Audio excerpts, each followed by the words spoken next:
యో సూర్యదేవా ఏంది ఎండ్ల మమ్మల్ని బతకమంటావా సావమంటావా? సావండి. నీకు మా మీద ఇంత పగ? నాకు ఎవరి మీద పగ ఉండదు నాయనా, నా ధర్మం నేను నిర్వర్తిస్తున్నాను. ఏది నీ ధర్మమో మమ్మల్ని చంపేసేదా? మరి మీరు చెట్లను చంపేసినప్పుడు ఈ ధర్మం ఎక్కడికి పోయింది నాయనా? అట్లా నాకు తెలుసు. ఈ ఎండకి తలకు తోట్లు పడుతున్నాయి. మీరు వాడి ఏసీల వల్ల ఓజన పరికి ఎప్పుడో తూట్లు పడింది నాయనా.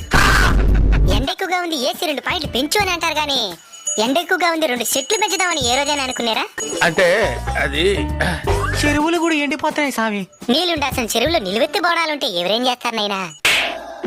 అడవులు కూడా ఎండిపోతున్నాయి స్వామి. మరి అక్కడే కదా నాయనా అపార్ట్మెంట్లు కట్టాల్సిందే. స్వామి ఈ ఎండ నుంచి బయటపడేదానికి ఏదైనా మార్గం చెప్పు స్వామి. వృక్షో రక్షిత రక్షిత.